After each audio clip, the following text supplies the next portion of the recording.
Welcome back to another episode of the Carter Cast. I'm your host, Carter Vaughn. On today's show, it's just Connor and I. We do our basketball pod, but we start off in the World Cup. US's big win over Iran. 1-0 win. Christian Pulisic goal. We get into that. We talk about the World Cup for a minute. US's chances to make a deep run. And then we talk about the NBA, how these teams are starting to level out now. Like the Jazz, they're now 12-9, looking at like the 8-9 seed in the conference.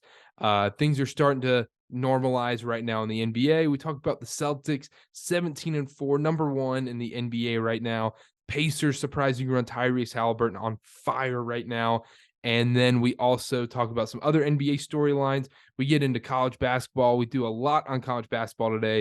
A lot about Duke, a lot about Carolina, talking about commentators, Bill Walton, my guy, Bill Walton, the GOAT. And then we also talk about Gonzaga, UVA, and at the end, do a quick little preview of the BYU-UVU game. I'll do another one next week. I'll write a blog on it. Make sure to check that out. I'll be at the game. And then also schedule coming up for the podcast. We're going to try and have Bo Estes on next week. We're going to do the regular football pod. And sometime in December when the bowl games get released, we're going to do a full bowl game show. We're going to go through all the bowl games really quickly. And it's just going to be a straight bowl game show. The football pods are going to turn into just a straight NFL podcast besides the bowl game. And then when the college football playoff rolls around, it's going to be a ton of fun. Make sure to subscribe. Keep up with it. And then we're going to get heavy into basketball. We're going to get a bunch of guests on, going to get some former players, NFL, NBA, coaches, you name it. We're going to have them on here as well, getting the guests back on here, doing interviews, doing what we do best here. And thank you again for listening. And don't forget, check out TrottyBoy13 on Twitch. Did an awesome tournament that we sponsored as well this week. Make sure to follow him. And we will have that link of Twitch to follow him on Twitch in the episode description as well. TrottyBoy13, make sure to follow him on Twitch as well. And thank you for listening. I hope you guys enjoyed today's show. We're back. I hope everyone had a great Thanksgiving. We're finally back with another episode. We're doing basketball today. Before we get into basketball, I want to apologize for the episodes being up late. It was a disastrous week for the recordings, the audio. I don't know what's going on with YouTube. The YouTube uploads have been terrible. Apologize to everyone. Won't happen again. We're getting everything on schedule. We're going to get everything on schedule. This week's a funky schedule. Wednesday, Thursday shows. Next week, we're going to be back to the Tuesday, Friday. We're doing interviews next week. Bo Estes should be coming on next week. We're getting the pods back. But before we get into basketball, we got to talk about the World Cup.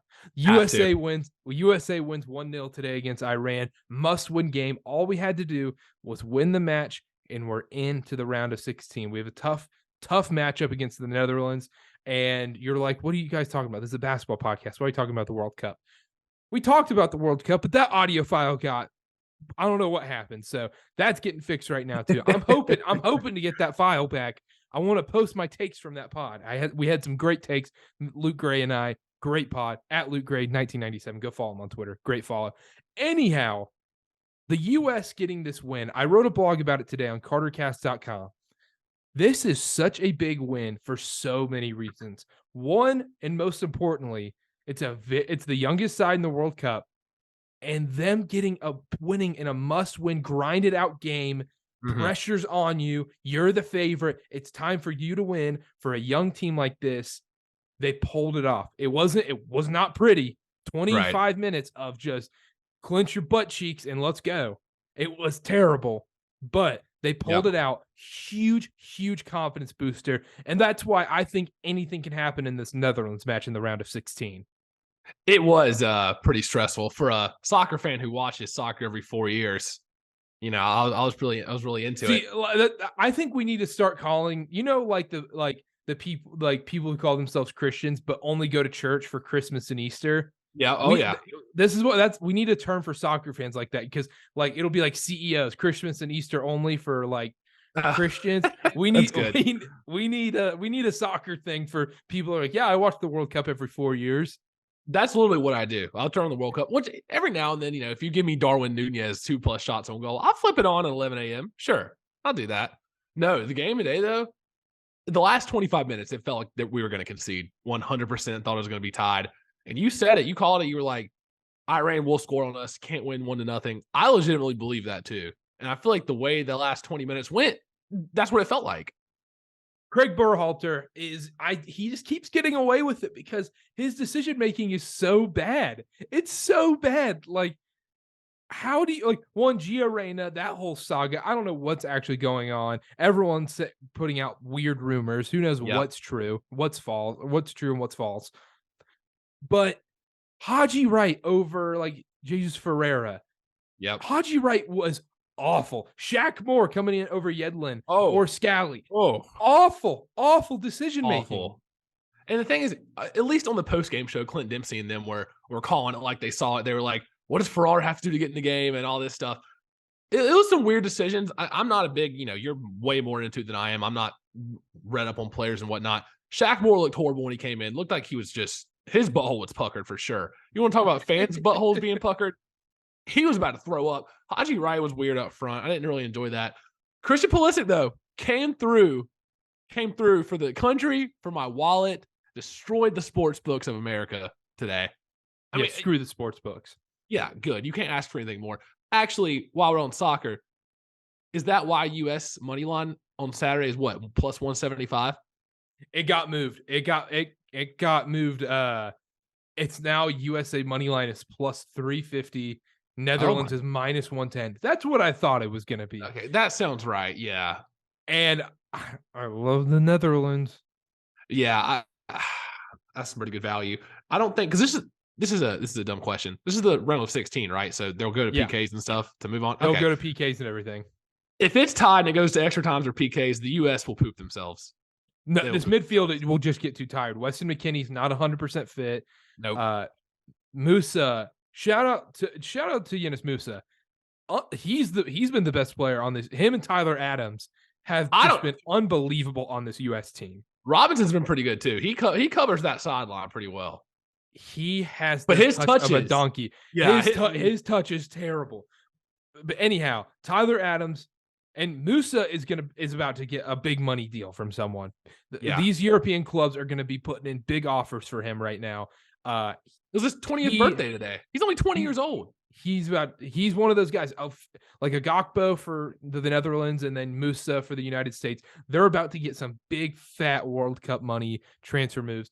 But real quick on the USA Netherlands game, I think the Netherlands does pull it off. I think we're going to struggle against a back five with Virgil van Dijk, and midfield with Frankie de Jong, and Gakpo's playing out of his mind. But they are a beatable Netherlands side, no doubt about it. The Netherlands didn't even look convincing against Qatar today. They didn't look convincing in any of their other games. They're a pretty boring side. It's kind of similar to what we saw against England. I think it's going to be very similar to the England game, which we should have won. Right. I think. And this U.S. team doesn't look afraid of anybody. And I know in my article, and everyone goes after Berhalter, his decision-making, and he's a terrible manager. That may be true. I'm not discounting that. He's a lot like Jason Garrett to me. But what you have to say, though, is they're winning games. They are. It's not pretty, but they're getting through. But the problem is it feels like these guys could be put in better positions to win, instead of put in better positions to succeed more, rather than having to grind out these 1-0 victories, rather than, hey, we clearly don't have a good out-and-out striker. Let's put a Christian Pulisic or Gio Reyna in a false nine. Whatever. You're listening to this for basketball. You don't want to hear soccer formations. There's your soccer minute. There's your soccer, what, 5, last 8 thing. We're recording on Tuesday night. Argentina better win tomorrow. Argentina better win. I don't want to watch this World Cup without Lionel Messi. No, that would be so dope to see Messi make a run. That'd be so dope. I'm looking, and then we're only going to really talk about the U.S. real quick. There is a real path. You think so? Dare I say, to the semifinals, finals. No, you can't believe that. Okay, hear me out. USA beats Netherlands and PKs, gets lucky against the Netherlands. Yep. I think that's conceivable. They're a beatable side. They're a lot like England. I think they're just a less talented version of what England does. Okay. All right. We're in the quarters. Okay, you sold me. You sold me. Yep. All right. So then we play top of Group C and second in Group D. Group D, the 2 seeds either going to be Denmark or Australia. Definitely could win those games. Right. The one in Group C could very easily be Poland. And that's a winnable game. And Poland is not a good side. If That's a Poland winnable and game. Argentina draw tomorrow, Poland's top of that group. It would be Poland versus Australia or Denmark. We'd probably win those games. We'd probably be favored in those games. And then we're in the semis. And then if we win that game, we're in the semifinals. Oh, against Argentina? No, if Argentina has a chance to be the quarterfinal matchup, just depending on how things go tomorrow. But okay. It could also be Portugal. It could be a number of sides. But semifinals, I mean, if we make the quarterfinals, it's a very, very successful World Cup, in my opinion. Oh, yeah, I think so too. And just making it out of the group stage, obviously we want more. But just even with the, not the very difficult group on paper, making it out was huge. Absolutely. You just got to get out. That's all you got to do. Get out of the World Cup. Get out of the group stage. Enough on the World Cup. We'll do more next week. I'll probably do a quick World Cup pod, like a 15, 20-minute pod. But let's move on. It's time to talk basketball. Let's start off with the NBA. We usually start off our NBA pods talking about the Utah Jazz. The Jazz are not going to be started off this week. Kind of, but in a negative light. They're in the back burner.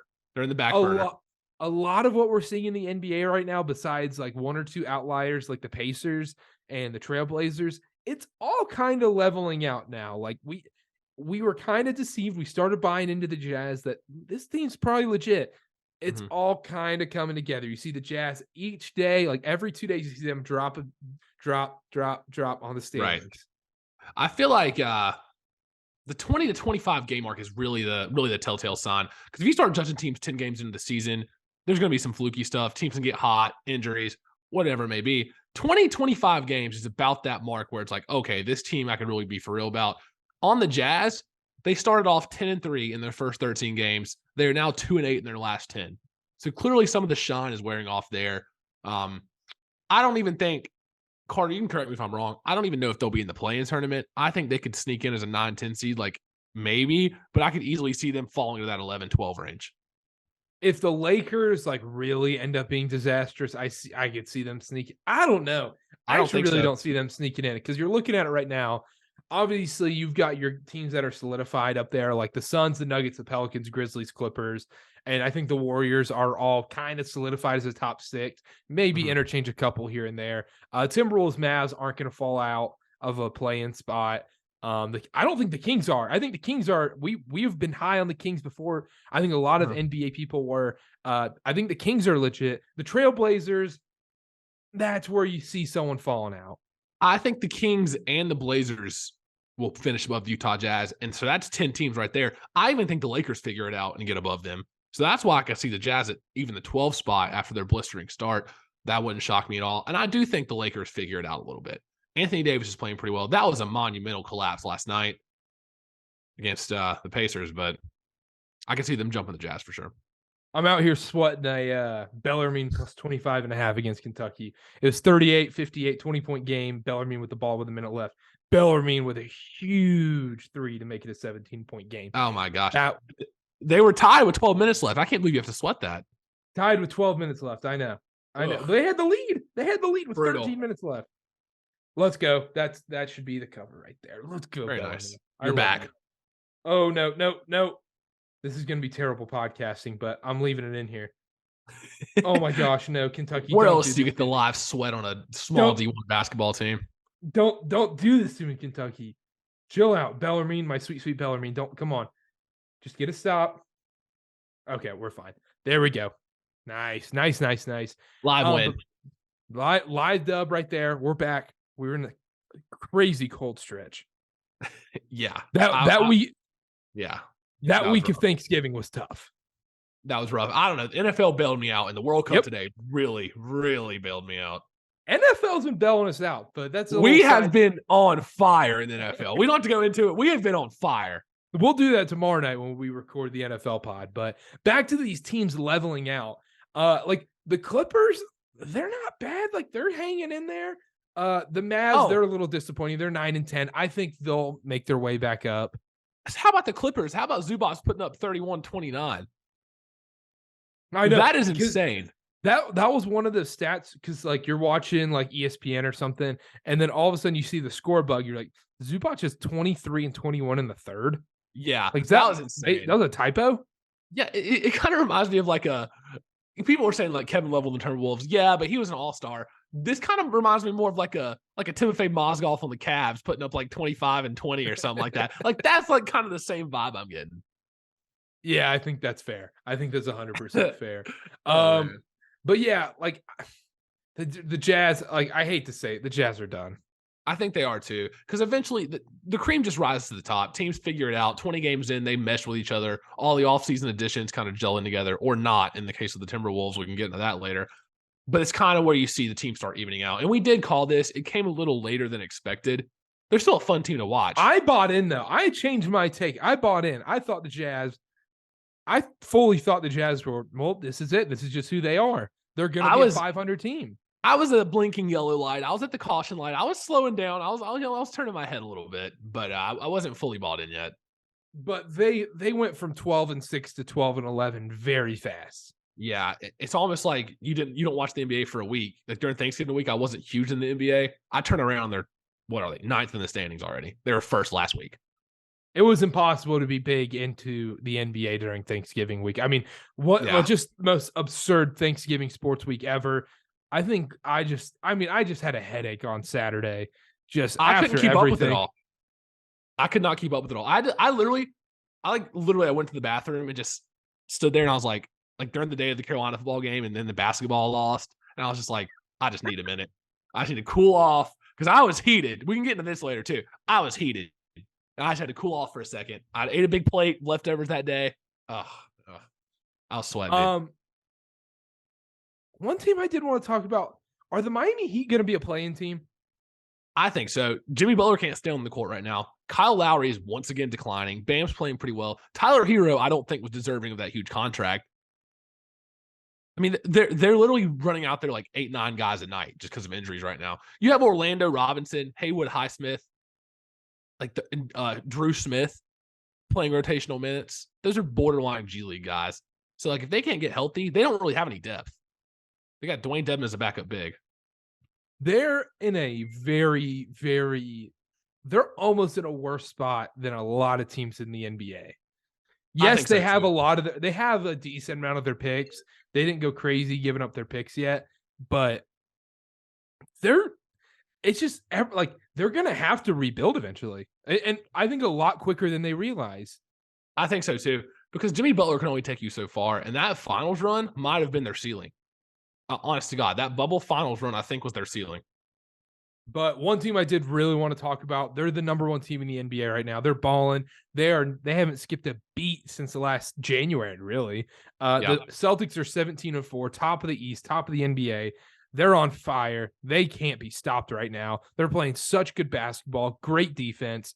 And Jason Tatum, I mean, he probably won't win the MVP just because how crazy Luke and Steph has been. But he's putting up an MVP-like season. Well, they mollywopped the Hornets last night. And for anybody who laid eyes on that game, I am so sorry because I can only imagine. That's any Hornets game now. You're running out Teo Maledon at starting point guard, which he's been decent this year, but come on. Like, really? Charlotte, really? But yeah, on the Celtics, best offense in the league by far. They have the best. I think they arguably have the best bench in the league, too. If you're trotting out Malcolm Brogdon, Grant Williams off the bench, that is a really good team. That's a really good team right there. With guys like Gallinari hurt. Exactly. And I don't think he'll be back this year because he tore it in the summer. So I doubt he comes back this year. But like with their depth, I could see them beating the Bucks in a 7-game series. I can see them beating the Cavs in a 7-game series. I really can. So like them returning to the finals is not that far of a reach like we thought it was beginning of the year. Because this year, Jason Tatum's averaging 31 points, 48% from the field, 8 rebounds, and 4.5 assists, and 1 block and 1 steal a game. It's pretty good. I don't know. The depth they have, Jaylen Brown's playing at a high level. Al Horford still somehow, at age 55, Al Horford's still putting up numbers for them. That is one thing that they're going to have to be careful of is come playoff time. Because it seemed like last year in spurts, he got a little worn down. Some of the veterans did for them. So if they want to make another huge run, they do need to kind of conserve his minutes a little bit near the end of the year. But 17-4 so far, I got to say, they've started strong. We thought there'd be a little championship hangover, but there wasn't. No, not at all. And I just assumed that the Udoka stuff would be influenced on them. Yep. No, they haven't skipped a beat. I don't know what that says about like whether like Missoula is just a great coach or whether Udoka just had this lined up. Brad Stevens, what are his handprints on everything? It's I kind think of this will be interesting to look at it, like who gets the credit, who gets the blame here, kind of thing. I think it would be shown more. The effects would be shown more on a worse team. This team is battle tested. Basically, this same roster just went to the finals. They already had it figured out for the most part. I think we can also go back to a point we've talked about before on here. How much do NBA coaches really matter? Like, we know Steve Kerr and these guys, like, they do matter a lot, just controlling the locker room, managing these players' egos. But for a team like the Celtics, how much is Joe Mazzulla really doing? Because I feel like they already have it figured out. They've got the MVP level guys. Like, how much is he really doing? Let's bring up like a hypothetical then. Okay. Do you think you do as good as Steve Nash did? In Brooklyn? Yes. Yes. I don't think it's much worse because let's be honest, he had no control over that locker room. Durant, Kyrie, they were doing what they wanted. Harden, when he was there, they were making all the decisions. They were deciding, they pretty much decided who got fired and whatnot. They were controlling the offense. They were making all the decisions. The only thing Steve Nash really did was probably make a rotation, and even that was probably heavily influenced. Durant saying, hey, I want this guy in more. This guy's playing well. Let's run this guy more. Like, I know a lot of it was probably Steve Nash's decisions, but deep down, if I had some good counsel with a team like that, I don't think I could do much worse. Yeah, it's interesting. I think coaching is crucial in the NBA, but I think it's crucial in a different way. Because in college, it's more about X's and O's, and in the NBA, it's just, hey, like just managing these guys' egos, as crazy as that is to say. Like, these guys are so good, and it's just making sure they buy into their roles, kind of thing. Like, and talent usually rises. Talent usually rises to the top, like we've seen. So a team like Brooklyn underachieving like that. Now, don't clip that off and be like, oh, Connor says you better coach than Steve Nash. No, I would lose the locker room and I'd probably get fired in 10 games. But you think you can make it 10? I don't even know if I can make it 10, honestly. I feel like Durant would go straight to Joe Tsai and be like, get this idiot out of here. I don't know, though. It just really begs the question in the case of the Celtics, a team that's already established. They keep the same roster. There's no overhaul. Coming off a deep playoff run in the finals. I think no matter what, they were gonna have a good year this year. Yeah, I was wrong on them. I think they're gonna clear their win total, no problem. Even with injuries, I mean, there's inevitably gonna be someone out for a week or two, whatever. Right. I don't think they have depth. They have real depth, and they play hard every single night. They're a hard team to play in Boston every single time, as the Hornets saw.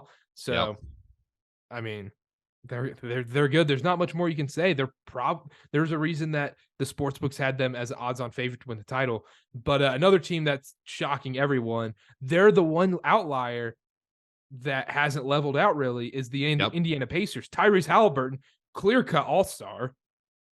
The thing is, Kyle, you look back at that Halliburton trade for Sabonis, and you're like, the Kings got fleeced, which in reality they probably did. But it's kind of worked out for both sides, if we're being honest.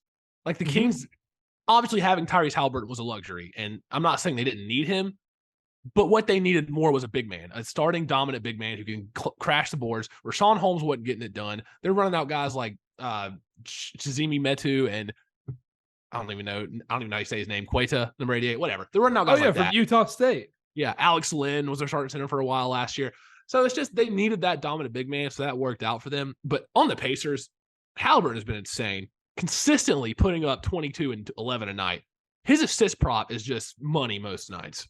His assist to turnover ratio is the crazier thing too. He does not commit turnovers. Like, what? Yes, you can average 10, 15 assists, whatever, but if you're averaging 6, 7 turnovers, it cancels out. But when you're averaging 12, 13 assists and you're getting 1 to 0 turnovers a night, it's absolutely absurd.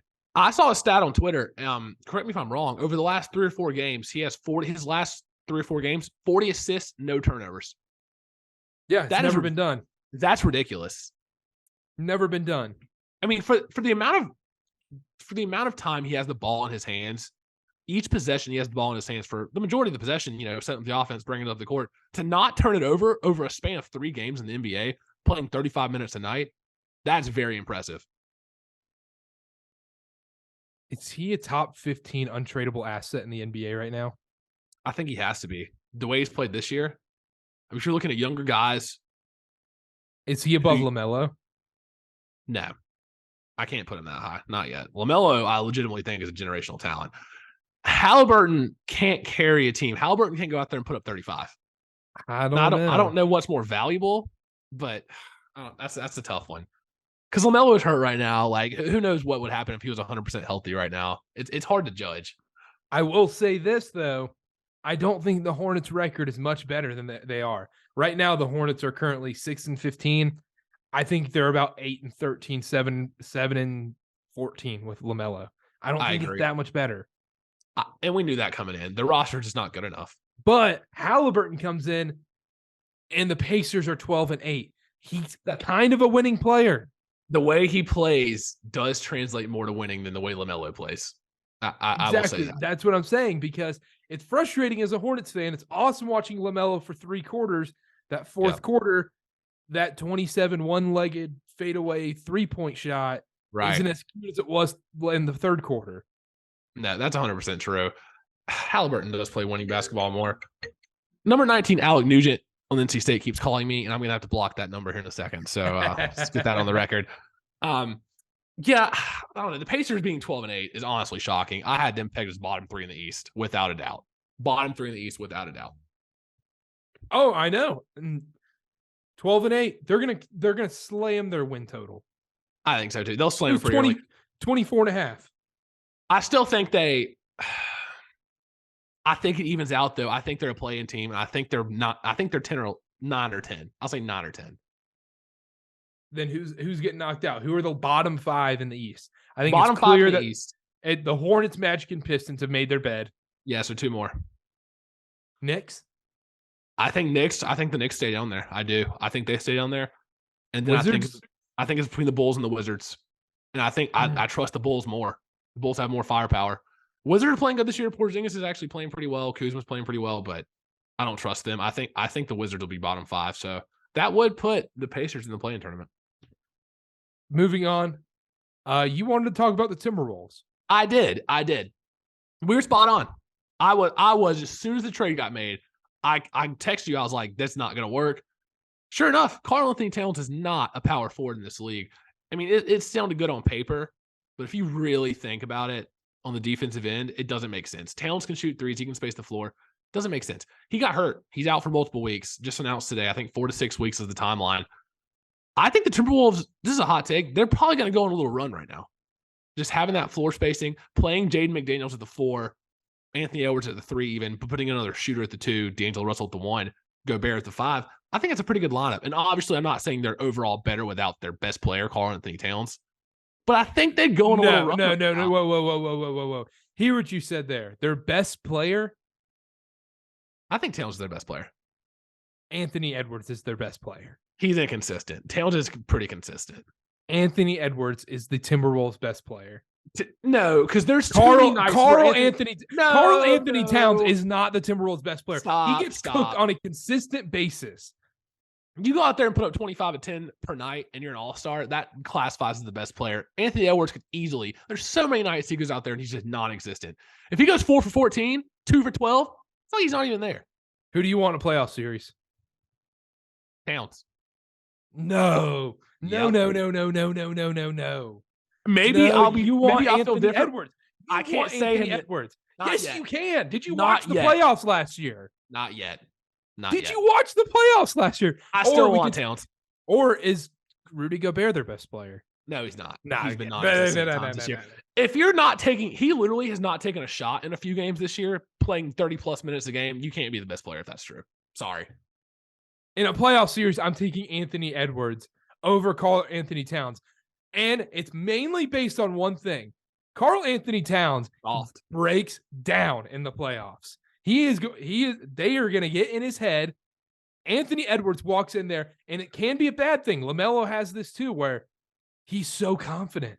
And that's what I want out of my best player, because he is the best player on this team. I want someone who's that confident and feels like he is the best player. Doesn't matter if Kevin Durant's on the other side of the court. Doesn't matter if LeBron James is on the other side of the court. When Anthony Edwards walks onto the court, he thinks he's the best player. He is the best player on the Timberwolves. Over a whole series, I still want Cat. If you're giving me one game, if you're giving me one game, then maybe I'll go Edwards because he has the potential to get hot and got that confidence, whatever. A playoff series at this moment on Tuesday, November 29th, 2022, I'm taking Towns over Edwards. Oh, we're gonna bring this up. This is That's gonna fine. And I might eat my words. I might eat my words come June. That's fine. But in November, right now, I want Towns still. Edwards hadn't proven enough. Oh, that's gonna be bad. That We'll might see. be we legitimately might see that on Freezing Cold Takes when Karl Anthony Towns gets traded. I don't think they'll do that. He's legitimately okay. I don't want to go as far as say franchise player. He's an all-star, multiple-time all-star. Anthony Edwards is the franchise player. I still want Towns in a playoff series, right? Anthony Edwards is the franchise in Minnesota. That's fine. 1,000%. They don't even deserve to have a franchise. So, all right, let's move on. I don't want to talk about the Timberwolves anymore. Do you have anything else you want to talk about in the NBA? No, it's been kind of stale lately. I mean, Kyrie's back. Ben Simmons is playing okay now. So, the Nets are evening out there at 500. I do think the Lakers will end up figuring it out. Anthony Davis has been very solid lately. He's been balling. LeBron's back now. Westbrook's playing. It seems like he's accepting his role off the bench. I will say the Westbrook-Dennis Schroeder lineup, I don't know about that. That's what they closed the game with last night. That didn't make much sense. But I think the Lakers do figure it out, and I think they do get in the play-in tournament. Other than that, though, it's been not much has really changed. We just said it's been evening out. Sixers been dealing with some injuries. I was high on them. I thought they'd be the top 2-3 seed in the East. That's not going to happen. But yeah, I don't think the other thing in the NBA, Warriors fans, I don't think the panic button's there anymore. They're getting Clay's figuring it out. They're getting it together. The Nuggets, they're on their way back. They're looking good again. They're winning games. They win games without you realizing they're winning games. They're like, oh, the Nuggets won 3 straight. They've had a couple underrated pickups this year too. Bruce Brown's been huge for them. Kentavious Caldwell-Pope has been huge for them. They've had some underrated pickups. Zion's having a great year. Yes. For the Pelicans. 22.5, 6.5 rebounds, 4 assists, 1 steal, half a block a game. Not bad. Is Shai Gilgeous an all-star starter? Because he is tearing it up. I don't think the Thunder are good enough. He won't get the votes. That's the thing. I think by February, they probably shut him down by then. He's probably shut down by then. It's got to get to a point where he's saying, "No, I can't be shut down ananymore. This is like they shut practice. Him down every year. It's ridiculous." He's averaging 31.1. I feel like this is the most people averaging 30 plus in the league we've ever had before. Oh, there's been an explosion of individual offense this year, and it happens every year. I mean, offense is going to keep going up in the NBA, but yeah, it's crazy. Everybody's averaging 30, and now it's not that big of a deal. There used to be the scoring champ used to average 27, 26, 27, and you were automatically the scoring champ that year. There's 10 guys averaging 30 right now. Let's see here. I mean, it'll level out. People are not going to be dropping 30 a game in December and in January on a back-to-back on a Tuesday in Utah. You're not. No, that's true. I'm looking at it right here. There are 6 players averaging 30 or more points per game. That's absurd. And the thing is, think about 4 or 5 years ago. Like I said, if you average 26, 27, you're probably the scoring champ.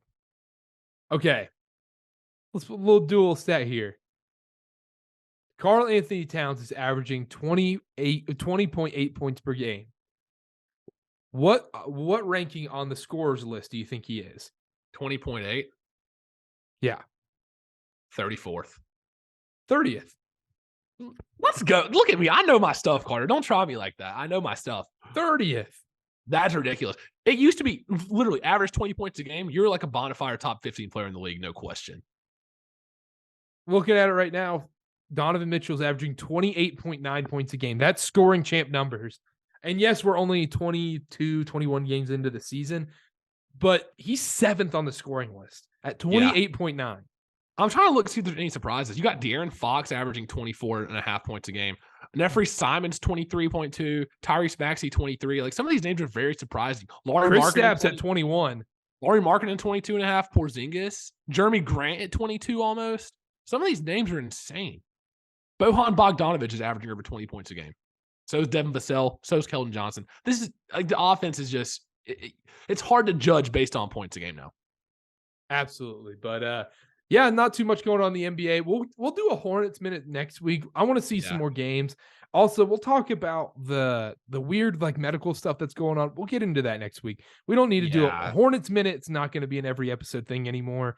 It's going to be like once a month. It's boring. It's not entertaining anymore. And when you got players' wives calling out the medical staff, it's just not even worth our time. All right, let's move into college basketball. All right, let's talk a little college basketball. We had the annual feast week. Greatest week in college basketball besides March Madness and conference tournament weeks, obviously. Get a zillion tournaments. It's nonstop college basketball from when you wake up till you go to bed. And it kind of got lost in the shuffle with NFL, with college football, with the World Cup, NBA. It was just madness all week. But Sunday was a crazy day. We got to start off with the quadruple overtime game. Alabama beats Carolina 103-101. I'll just let you go. Well, let me clear my throat for this. I was already hurt. Let me just take you on a little journey. It's the day after Thanksgiving, Friday. I was excited. A lot of leftovers to eat, a lot of great food. It was a great day starting off. Had some pumpkin pie with some Cool Whip on it. If you don't like pumpkin pie, you're the psychopath. So it was a great day. Sat down, watched Carolina football. They let me down. Carolina football let me down. They lost to NC State. That was a rough one. They looked horrible. They could not survive a Drake May bad game. We can talk about that tomorrow. Then I turned on Carolina basketball against Iowa State. I'm like, they can redeem me. I'll double down on Carolina against Iowa State. Sure, why not? Watch that game. Another L, within 10 minutes of each other. That's what was horrible. The Carolina game goes to double overtime, and within 10 minutes, they lose to Iowa State in basketball as well. So that was rough. So that was already bad. So then flash forward to Sunday. I get home. I'm alone. I'm up here in my apartment. I'm pissed off already because of what happened a couple of days ago. I flip on Carolina at 3:30. I don't expect to be sitting there 3.5 hours later sweating out a quadruple overtime game against Alabama. Alabama's a good team. Alabama's a damn good team. I didn't expect to go to quadruple overtime. I just thought Carolina maybe would lose in regulation. No, they had to pull my heartstrings, make me think they were going to win, make me think they had a chance. And then Pete Nance is going to go throw the ball in the middle of the court with 2 seconds left under their own basket, which that's not the reason why they lost. There's so many reasons why they lost. Caleb Love had 36 shots. We can get into that. But the thing is, he's the only one that wanted the ball. Everybody else was pooping themselves over getting the ball. They couldn't even hold the ball to end. Caleb Love was the only one who wanted to shoot. And it was horrible shots. Don't get me wrong. Disgusting offense. They did run more offense than what people give them credit for. Like, you were like, oh, it's just run around jacket. I think they tried to run some sets, but it did turn into ISO ball after those sets. Inevitably broke down.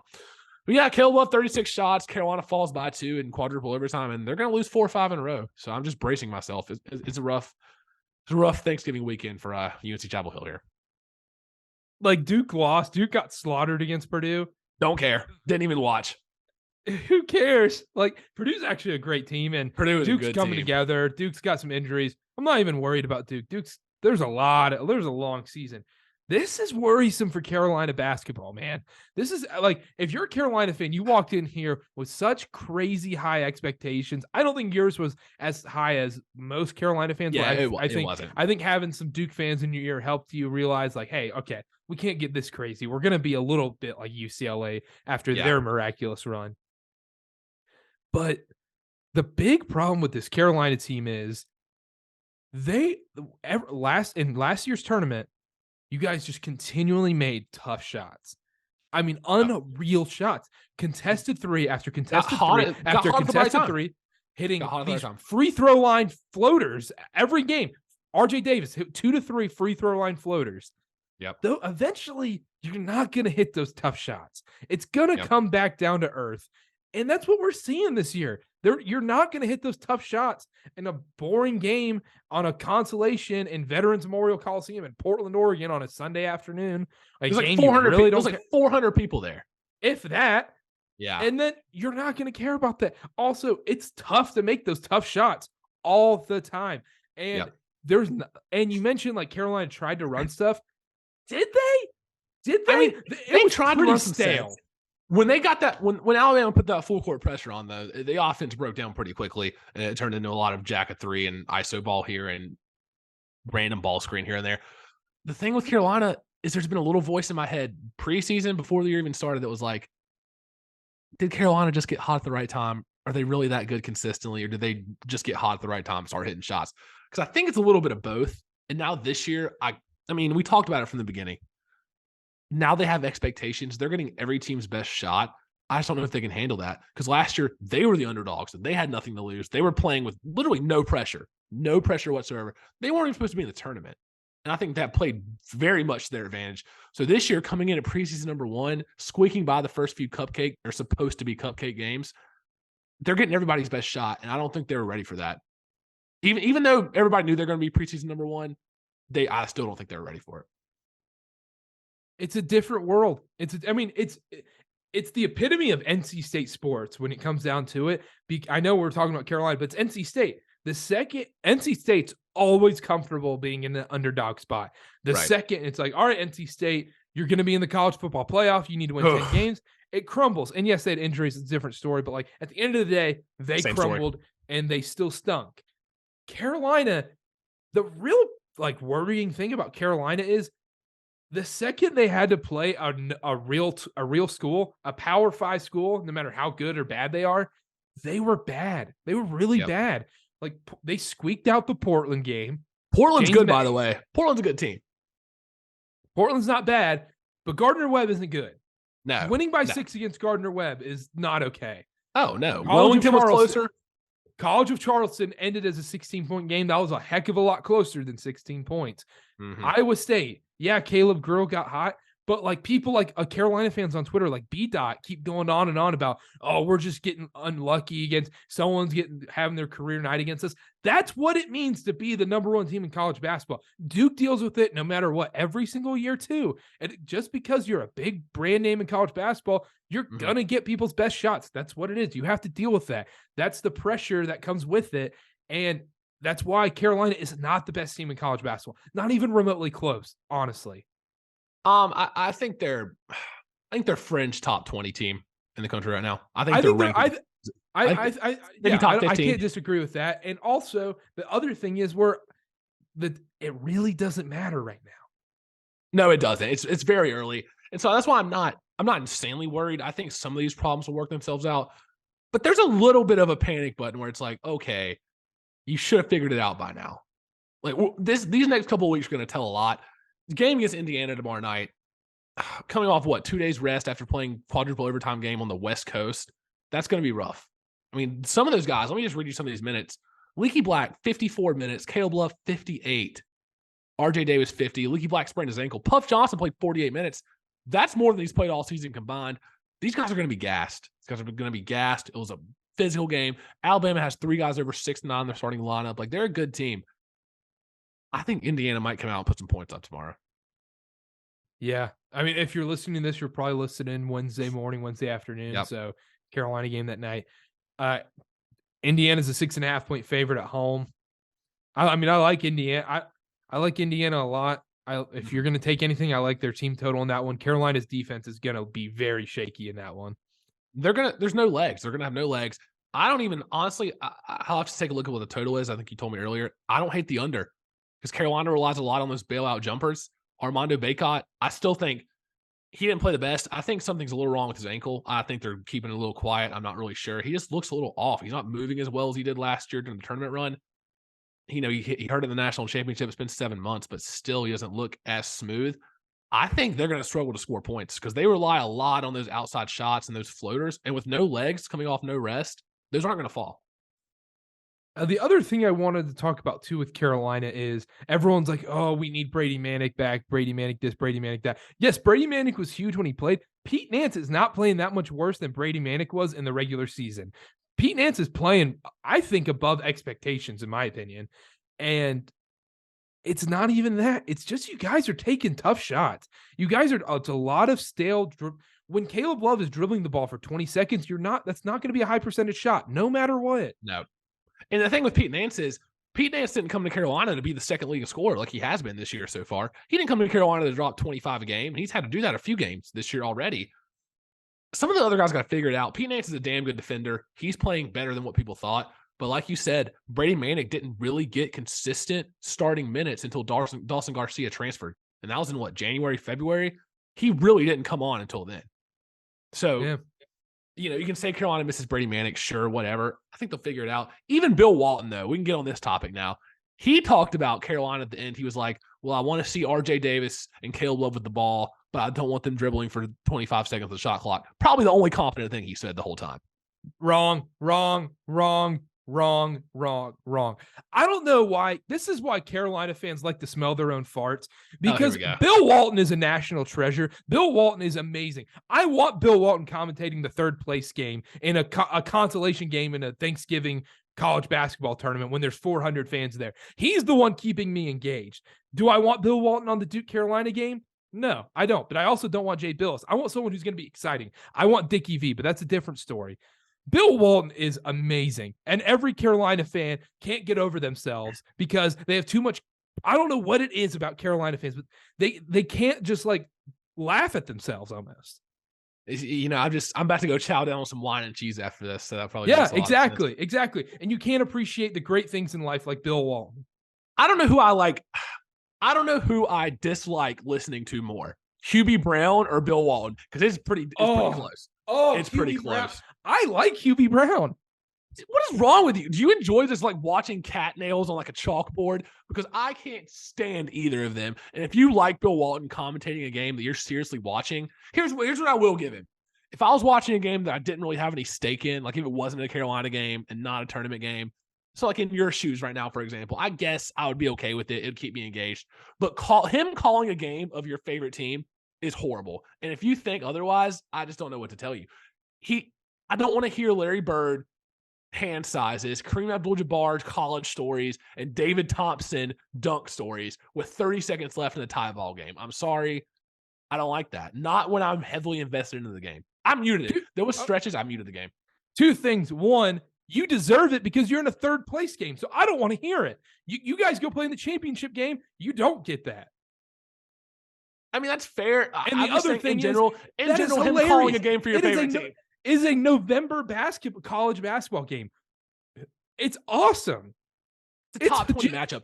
If Carolina's up 30 against somebody, which I don't think they will be this year at all, then that's fine. Go on your little rants. If they're playing a cupcake school, fine. Top 20 matchup, I know it's a third place game. I could not stand it. And since it happened last year when they played in the Asheville thing, like he started. Okay. Let's say if Carolina is up by like 7 in that game comfortably. It's not really a stressful game. You're not going to be sitting here complaining about Bill Walton at all. I think I am. I think I still am. Every Carolina fans hate him, and he was complimenting Carolina. Yeah, he loved Carolina. He was clearly rooting for Carolina, and that's how you know I'm not biased because I don't care. He can be openly rooting for Carolina. I don't care. It's just I don't turn on a basketball game to listen to random stories. If I wanted to do that, I would read his book. Oh, he put on a show in that Alabama Carolina game. I had the TV on 45. Did you see? I don't know if you're watching at this point. They're talking about the donuts, and he was like, "Man, I just love the hole in this donut." He's like, "The hole really what makes it good." Yeah, no, that's awesome. That's what I want. I didn't get to see that part. Funny. That was kind of funny. The Larry Bird hand size was hilarious. The other part that was hilarious was Leaky Black takes a game-winning 3, and you just hear him go, "No chance." No, it was Caleb Love. Off side of the rim. And then Leaky Black made a 3, and he was like, "Well, I thought that had no chance." Yeah. Yeah, he does call it like he sees it. I will say, one of the moments he had that I was just shocked, he wasn't joking, legitimately thought Jay Billis was Jake Billis. Jake, legitimately. That was not a joke. What's wrong with that? I just think that's hilarious to be a college basketball commentator and not know Jay Billis' real name. I mean, But it's Bill Walton. He deserves to be able to do that. I think NBA champ, NBA Hall of Famer. Is there something going on up here? What are you trying to imply here? Are you trying to talk about my guy Bill Walton? I don't know. Some of the tangents he goes on. This is the epitome of a Carolina fan. They can't enjoy the great things of life because they're just too busy in their own world. Selfish behavior. I've got my wine and cheese. I just want to watch Jay Billis and Dave Pash, and that's it. Oh, that's boring. That's so boring. That's so boring. Like, why do you want boring? I just want to see Jay Billis just completely ejaculate Carolina during the UNC Duke game. Like, why would you not want someone who's going to make the game more exciting? I want someone who's going to be passionate. That's why Eric Collins is the best. That's why there's a difference. There's a difference. Bill Walton's not passionate. He doesn't know what he's talking about half the time. That's different. Okay, I get that. But he does make it more entertaining. I guess. See, I would feel differently if it wasn't a Carolina game, but just him commentating. And that's what I'm saying. Solely. Get over yourself, because every other person in the world isn't watching this. Isn't like anybody who's a neutral. It's great. That's fine. You can have that. I'm not going to budge on that. And him and Hubie Brown, I got them in the same category. Hubie Brown, I'm not as big a Hubie Brown guy as I am Bill Walton, but Hubie Brown's fine to me. There are much worse NBA commentators to me. Doris. I'll say it. I'm not the biggest Doris fan, but like, I'm just not a big Mark Jackson fan. With all due respect. But the worst thing on earth is Players Only on TNT. I think they got rid of that. Oh, good. Yeah. That was, we could do that. We could sit back in our chairs and watch a stream of basketball and say 10 words. The Players Only streams were awful, but we talked too much about Carolina. Bill Walton. Let's talk about Duke real quick. Duke had a bad loss, 21-point loss or 19-point loss, whatever it was. I can't do math, against Purdue. They just got outplayed. That's what it was. They didn't have an answer for Edey. Lively looked weak against him. Yep. He's 7'4". What are you going to do? Duke just missed open shots. That's really what it came down to. Duke's got to hit open shots. I'm not really worried about this Duke team. I think Roach will be fine. I think he's forcing a little too much. Dariq Whitehead just needs to calm down, just needs to get his own rhythm.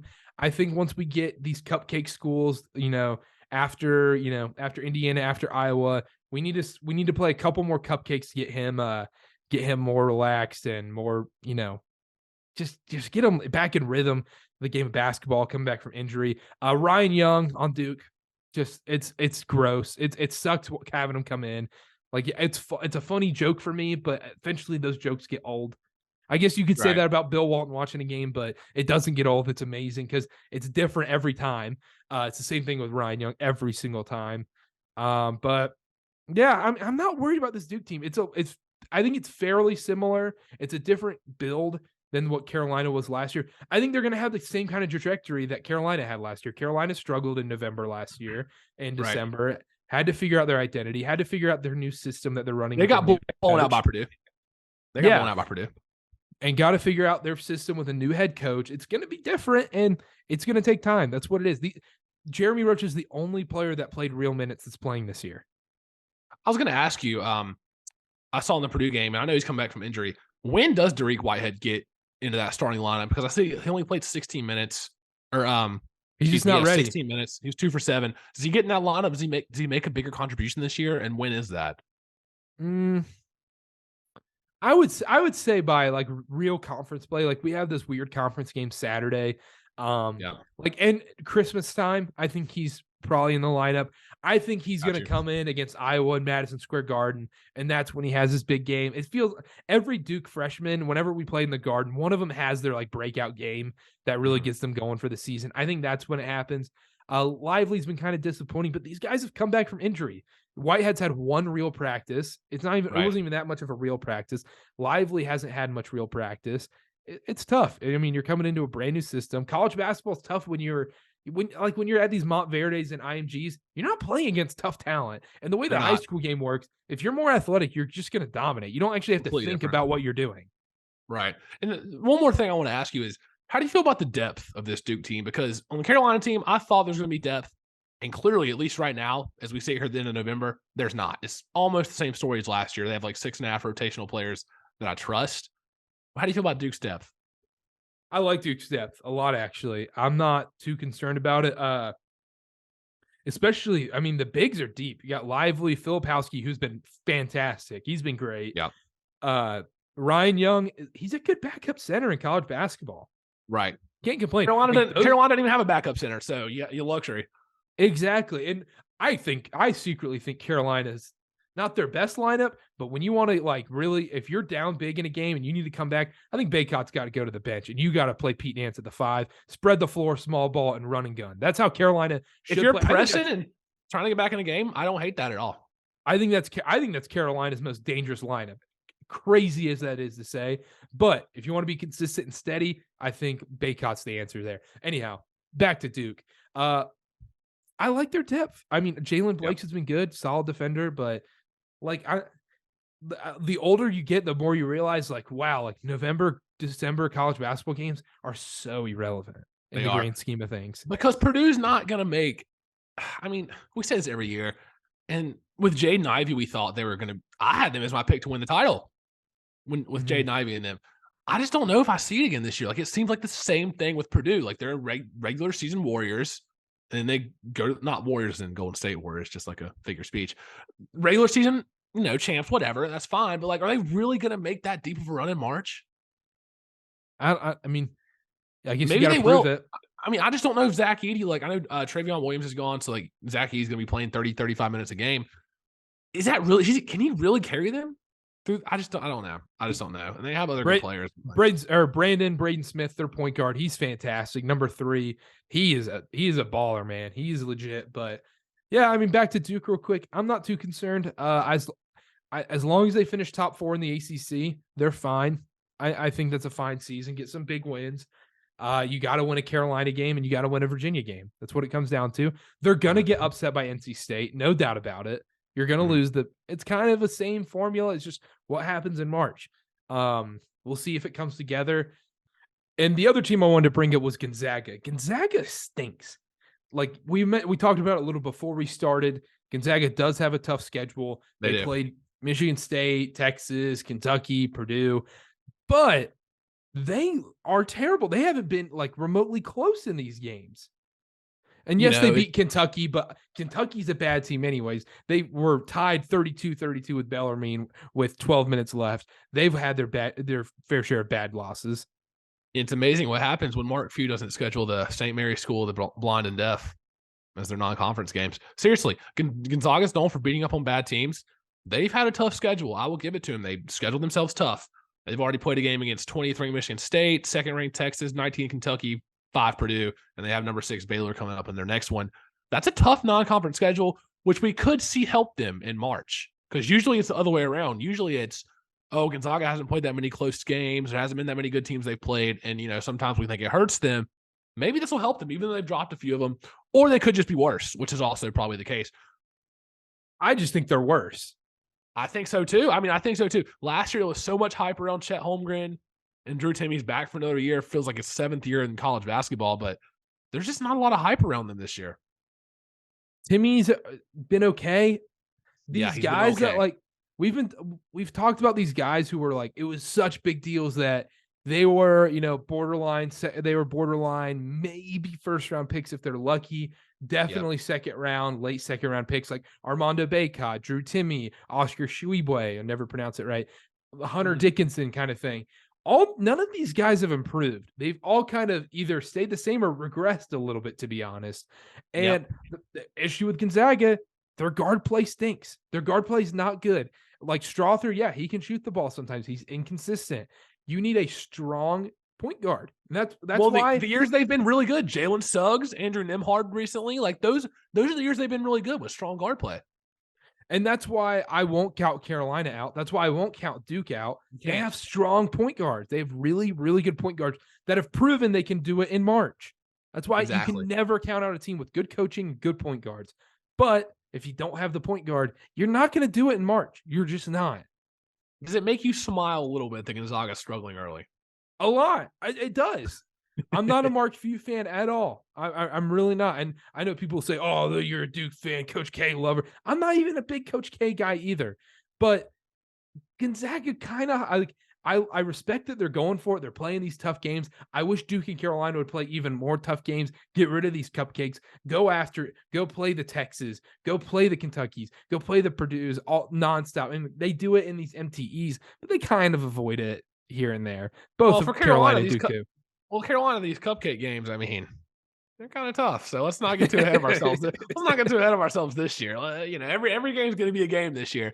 God, 1-6 against the spread. But yeah, I don't know. I mean, we'll see how this affects them in a few months. I mean, it could help them grow. I haven't watched enough.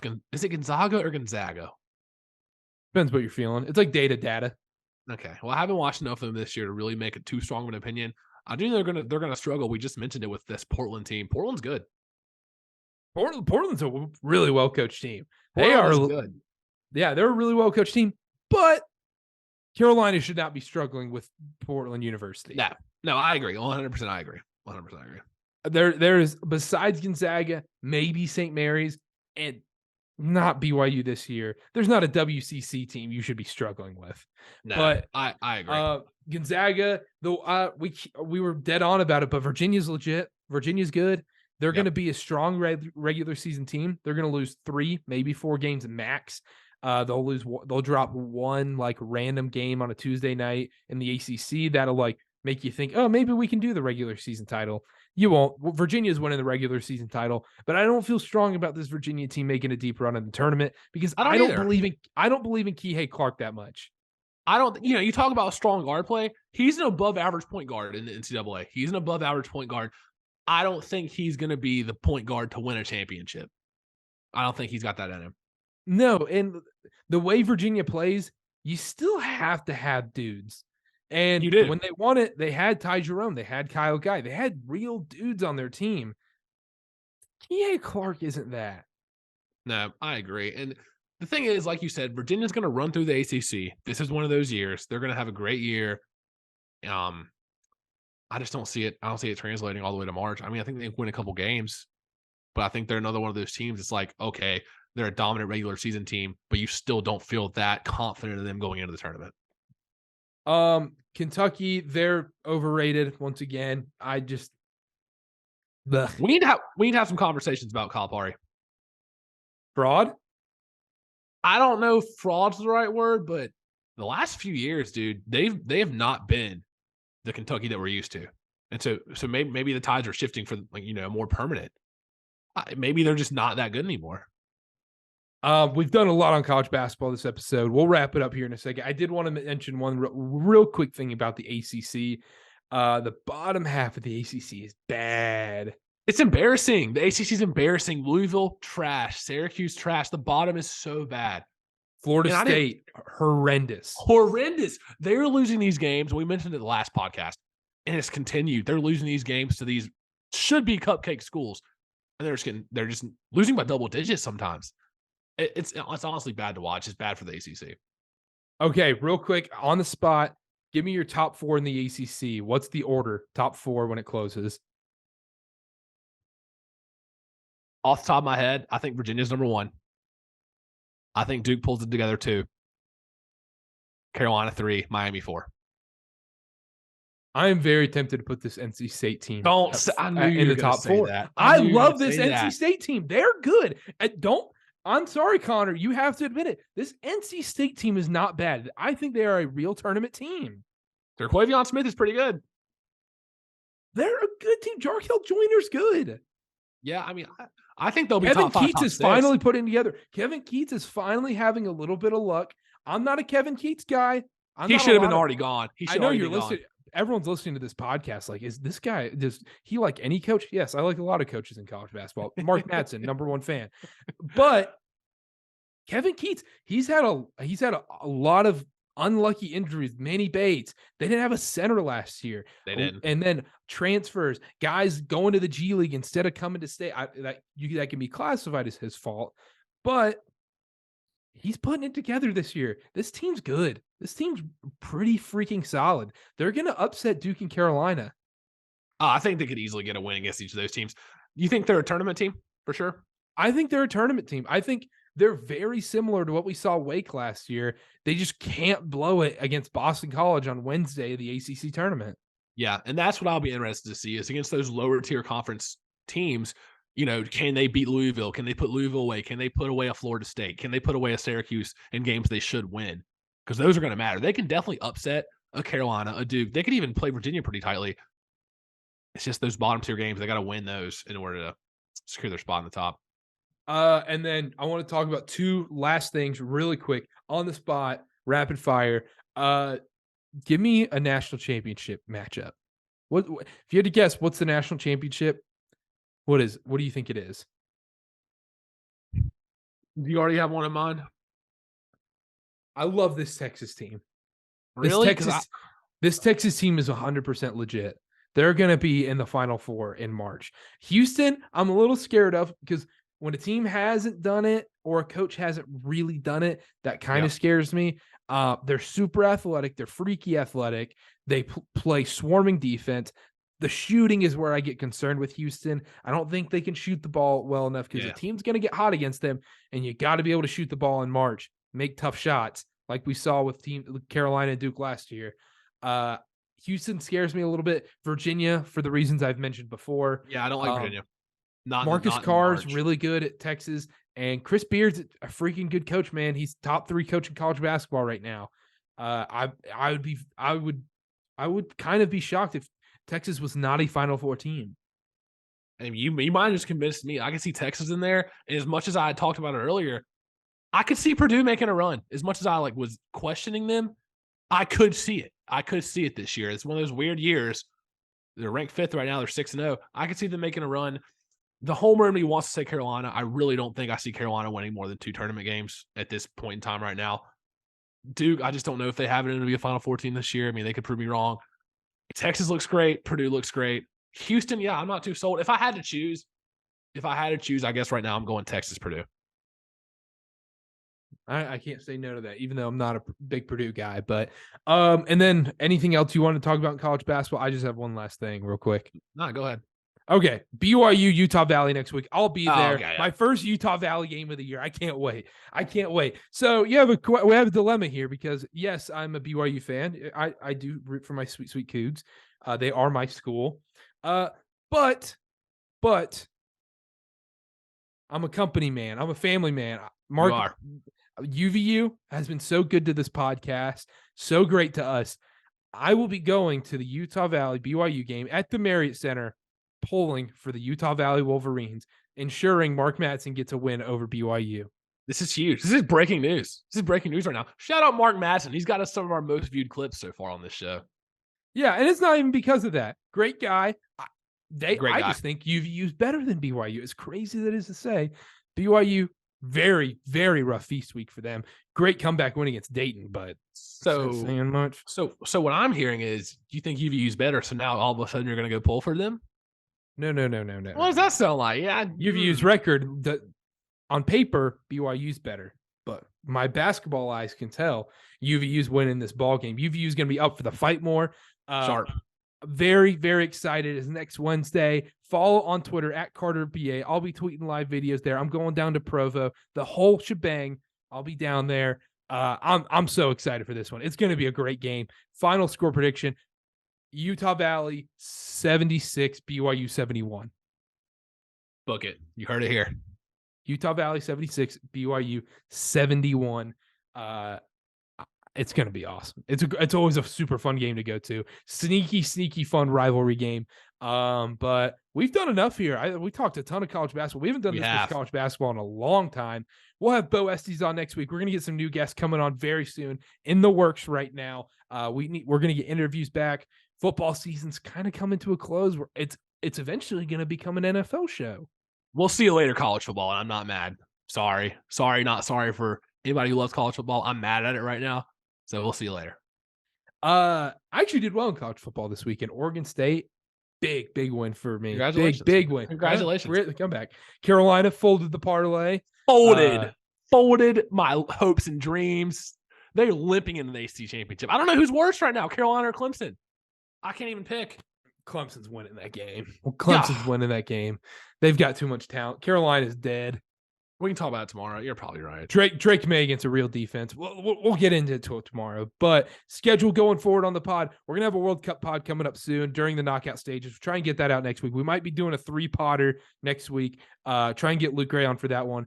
We're going to do basketball, World Cup, football, get it all going here. Football pod's going to slow down a little bit. It's not going to be as long anymore. We're going to be mainly just talking NFL. Mm-hmm. I mean, yeah, we'll have college football playoff, but we'll do a big bowl episode to get those out of the way so we don't have to consistently talk about the bowl games, about the Gasparilla Bowl and the famous Idaho's Potatoes Bowl. I'm talking about the Duke's Mayo Bowl, Carter. You can't stop me from the Duke's Mayo Bowl. Duke's Mayo guy. I wish the Little Caesars Pizza Bowl was still around, or the Mighty Car Care Bowl. But yeah, we'll get into that. We'll get this. We'll do a bowl show. We'll do just a full bowl show to get all those out of the way. But yeah, we're going to get guests back on. Basketball is going to be hitting hot and heavy come January. We'll still be doing football for the playoffs. Just won't be as long of episodes. We're going to be putting out more stuff. Make sure to check out cartercast.com, blogs, pics, clips, you name it. It's on there. TikTok at CarterCast, Instagram at CarterCast. And also, I said it in the intro, but don't forget, follow at TrottyBoy13 on Twitch. That's right. Just hosted a tournament this weekend. Great Twitch tournament on MLB The Show. Is very entertaining. He commentated the whole thing. Shout out Tanner for commentating 10 hours of MLB The Show. That was impressive. Great tournament. Give him a follow. We'll put the Twitch link in the bio. Go watch. If you like watching MLB The Show or any other video games, go follow. Doesn't hurt. And if you have a free Twitch Prime sub, go sub. It Great partnership. Great partnership right there. CarterCast, TrottyBoy13 stream. It doesn't take much. Sign up with your Amazon account. It's linked to everything. You're already on there. Just hit ding, sub right there. Helps them out, helps us out, helps everyone out. Thank you again for listening. We really appreciate you guys, and we will see y'all next time. Bye.